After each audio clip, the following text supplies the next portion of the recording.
श्री स्वामी समर्थ। तुम्हा सर्वांचे आपल्या यूट्यूब चॅनलवरती मी अगदी मनापासून स्वागत करते। तुमच्या मनातील सर्व चांगल्या इच्छा स्वामी महाराज पूर्ण करोत हीच स्वामींच्या चरणी प्रार्थना करते आणि आजच्या व्हिडिओला सुरुवात करते। आजच्या व्हिडिओमध्ये आपण पाहणार आहोत ते म्हणजे महाशिवरात्रीच्या दिवशी काही वस्तू या चुकूनही आपण कोणाला द्यायच्या नाहीत। महाशिवरात्री जी आहे तर ती शिवशंकर यांना समर्पित आहे आणि महाशिवरात्रीच्या दिवशी भगवान शंकरांची आपण विधिवत पूजा केल्याने आपल्याला फळ जे आहे तर ते निश्चित स्वरूपामध्ये प्राप्त होत असते। शिव जे आहेत तर ते त्यांच्या भक्तांवरती लगेच प्रसन्न होतात आणि भक्तांना आशीर्वाद देत असतात। अगदी छोटीशी का होईना जरी आपण शिवांची पूजा केली, उपासना केली तरी सुद्धा ते लगेच प्रसन्न होत असतात। फक्त आपल्याला हे सर्व करताना श्रद्धेने, मनापासून आणि भक्ती निष्ठा ठेवून करायचं आहे। त्यासोबतच काही गोष्टी आहेत, या गोष्टी सुद्धा आपल्याला या दिवशी पाळायच्या आहेत आणि तरच भोलेनाथ जे आहे तर यांची कृपा आपल्याला प्राप्त होईल। आपल्याकडून जर काही गोष्टी पाळल्या गेल्या नाहीत किंवा आपल्याकडून काही गोष्टी ज्या आहेत तर त्या चुकल्या तर मात्र शिवशंकर जे आहेत तर ते नाराज होतात आणि आपल्याला त्याचे फळ म्हणजे आपल्या व्रताचे, उपवासाचे जे काही फळ असेल तर ते मिळत नाही। आणि यापैकीच एक गोष्ट म्हणजे काही वस्तू आपल्याला महाशिवरात्रीच्या दिवशी इतरांना चुकूनही द्यायच्या नाहीत। तर या वस्तू कोणत्या, तर हेच मी या व्हिडिओमध्ये सांगणार आहे। व्हिडिओला सुरुवात करण्या अगोदर तुम्ही जर चॅनलवरती नवीन असाल तर चॅनलला सबस्क्राईब करा आणि जर तुम्हाला हा व्हिडिओ माहितीपूर्ण वाटला तर व्हिडिओला लाईक करा।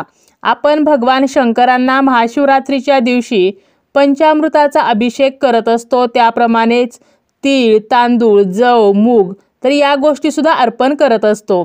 दही, दूध, पाणी, गंगाजल तर याने सुद्धा आपण अभिषेक करत असतो। बऱ्याच गोष्टींनी अभिषेक हा शिवांना केला जातो। दूध आणि दही याचा आपण या दिवशी शिवलिंगावरती अभिषेक करत जरी असलो तरी सुद्धा लक्षात ठेवा, जर तुम्हाला कोणी या दिवशी दूध किंवा दही मागितले तर ते तुम्हाला द्यायचे नाही। उसने दही किंवा दूध जर कोणी मागायला आलं तर तुम्ही स्पष्टपणे नाही म्हणून सांगा। परंतु तुम्ही जर ते कोणाला दिले तर माता लक्ष्मी ही जी आहे तर ती नाराज होते आणि जेव्हा माता लक्ष्मी नाराज होते तर तेव्हा आपल्या घरामध्ये आर्थिक स्थैर्य नसते। आणि त्यात महाशिवरात्रीच्या दिवशी शुक्रवार सुद्धा आलेला आहे, त्यामुळे आपल्याला दही आणि दूध हे कोणालाही द्यायचे नाही। त्यासोबतच या दिवशी दानधर्म करण्याला महत्त्व जरी असले तरी सुद्धा आपल्याला काळ्या किंवा पांढऱ्या रंगाचे कपडे हे दान स्वरूपात कोणालाही द्यायचे नाहीत। अजून कोणती गोष्ट आहे की जी आपण इतरांना द्यायची नाही, तर ते म्हणजे उसने पैसे द्यायचे नाहीत। असे म्हणतात की ठराविक दिवशी जसं की शुक्रवार असेल, पौर्णिमा असेल किंवा महाशिवरात्रीसारखे दिवस असतील तर अशा दिवशी जर आपण कोणाला उसने पैसे दिले तर ते लवकर परत मिळत नाहीत किंवा ते जे पैसे आहेत तर ते बुडण्याची शक्यता सुद्धा असते। त्यामुळे आपल्याला कोणाला उसने पैसे द्यायचे नाहीत आणि कोणाकडून घ्यायचे सुद्धा नाहीत। या दिवशी जर आपण कोणाकडून पैसे घेतले किंवा कर्ज घेतले तर ते कर्ज लवकर फिटत नाही किंवा पैसे देण्यासाठी अडचणी निर्माण होत असतात। त्यामुळे या दिवशी पैशांची देवाणघेवाण करायची नाही। भोलेनाथांना महाशिवरात्रीला गंगाजलाचा अभिषेक करावा। तसेच रुद्राक्ष जो आहे तर तो सुद्धा शिवांना अतिशय प्रिय आहे। तुम्ही रुद्राक्ष खरेदी करून घरी आणू शकता, रुद्राक्षाची माळ किंवा पंचमुखी रुद्राक्ष खरेदी करू शकता, परंतु गंगाजल आणि रुद्राक्ष कोणालाही आपल्याला महाशिवरात्रीच्या दिवशी द्यायचं नाही। त्याप्रमाणेच आहे ते म्हणजे हळद आणि तूप।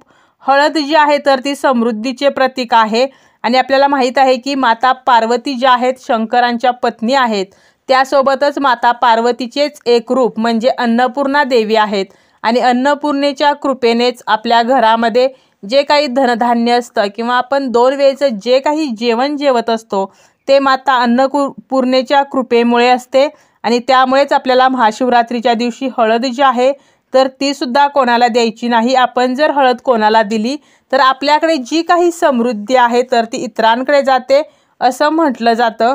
तर या ज्या वस्तू आहेत तसेच तूप आहे बघा, तुपाचा अभिषेक तुम्ही शिवलिंगावरती करू शकता, परंतु कोणालाही तूप तुम्ही या दिवशी देऊ नका। जर कोणी तुम्हाला तूप मागितले तर आपल्याला द्यायचे नाहीत। तर ह्या छोट्या छोट्या गोष्टी आहेत ज्या आपल्याला माहीत नसतात आणि आपल्याकडून अनावधानाने अशा दिवशी जर या चुका घडत गेल्या तर त्याचे परिणाम आपल्या वाट्याला येतात आणि आपल्या घरामध्ये गरिबी आणि दारिद्र्य येते। बऱ्याच लोकांना हे माहीत नसतं की या वस्तू कोणालाही देऊ नयेत। तर नक्की तुम्ही महाशिवरात्रीच्या दिवशी या जर गोष्टी पाळल्या तर तुम्हाला शिवांचे आशीर्वाद आणि कृपा नक्की प्राप्त होईल।